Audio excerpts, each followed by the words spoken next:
When that happened, I wasn't myself anymore. I was something else. She must have been terrifying. I know. You too? It's okay to be afraid, you know. But you can't run.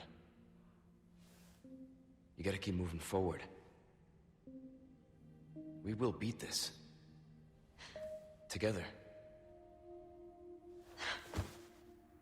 I don't know if I can. You can. Just give me a heads up before you stab me next time, okay? Leon, thanks. No, I should have put on the vampire outfit then.